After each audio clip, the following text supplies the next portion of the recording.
Hi everyone. I hope आप सब लोग बहुत अच्छे से होंगे। तो आज मैं आपको बताऊंगी जो आपका BEGLA 136 है ना, English at the work place, जो सेकंड सेमेस्टर में आपको इंग्लिश पढ़नी होती है।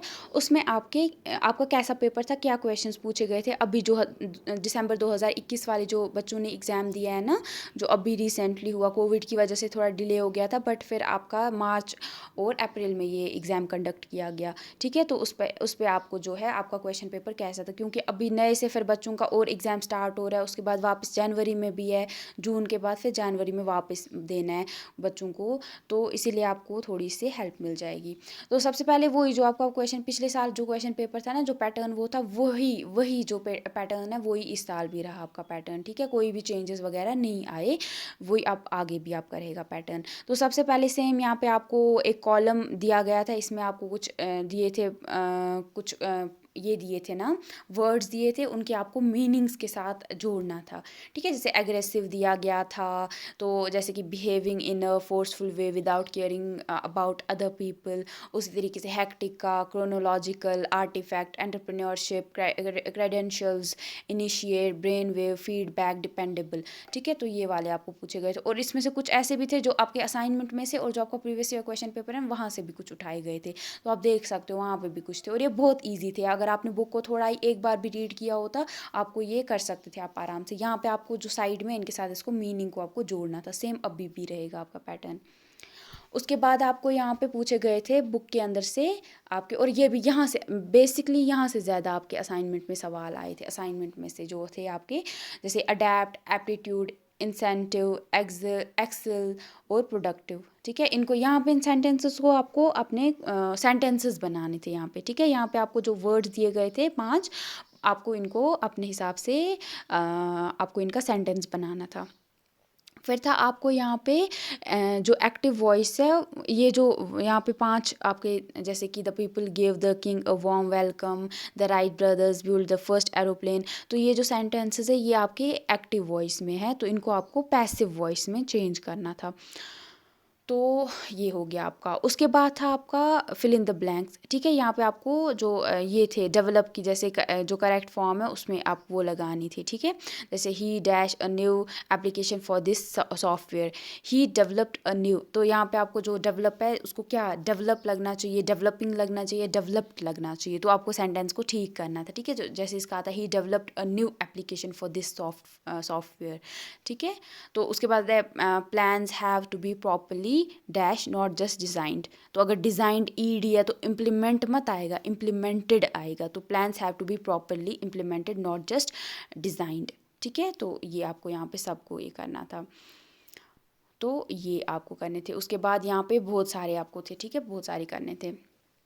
फिर बीच में आपको यहाँ पे था, आपको करेक्ट वो यहाँ पे आपको होम, हु, विच, दैट, जो भी इनमें से लगेगा यहाँ पे प्रपोजिशन जो होते हैं, तो वो लगाने थे आपको। ठीक है, तो ये था आपका।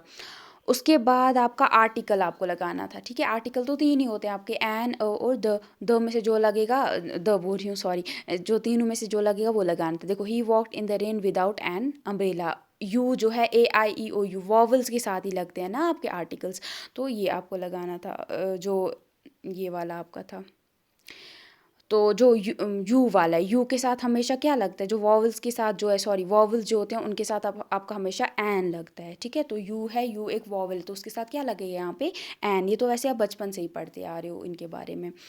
उसके बाद आपका था right short notes on the following. तो ये जो 2 हैं इनमें आपको दोनों पे 150 वर्ड्स में लिखना था। सबसे पहले आपको बताना था गुड कस्टमर सर्विस, जो एग्जीक्यूटिव होता है ना, उसकी क्या जो क्वालिटीज़ हैं वो होती हैं, कैसे वो उसकी अच्छी अच्छी क्वालिटीज़ आपको बतानी थी। जो एग्जीक्यूटिव होता है ना, जो गुड कस्टमर एग्जीक्यूटिव होता है जो, तो वो कैसे वो करना था। उसके बाद आपको ऑर्गेनाइजिंग अ पोर्टफोलियो। ठीक है, ये भी आपका असाइनमेंट में से पूछा गया था। तो जो पोर्टफोलियो उसको कैसे ऑर्गेनाइज करते हैं। फिर था आपका प्रिपेयर अ ब्रीफ सीवी, जो कि आपका करिकुलम वाइटे होता है, जिसमें आपको अपनी एजुकेशन, स्किल्स, प्रोफेशनल एक्सपीरियंस और इंटरेस्ट के बारे में अच्छे से लिखना था। सेम आपका जो है यहाँ से जो आपका असाइनमेंट है वहाँ से पूछा गया था।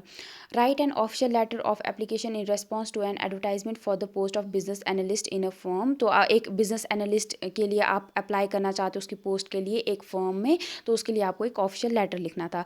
तो उसमें आपको, उस लेटर में आपको सारा बताना था आपके पास क्या स्किल्स हैं, और आपको सारी वो एक्सपीरियंस बताना था जिससे आपकी जो जॉब है, जो उस जॉब के लिए चाहिए। ठीक है, तो आपको वो लिखना था।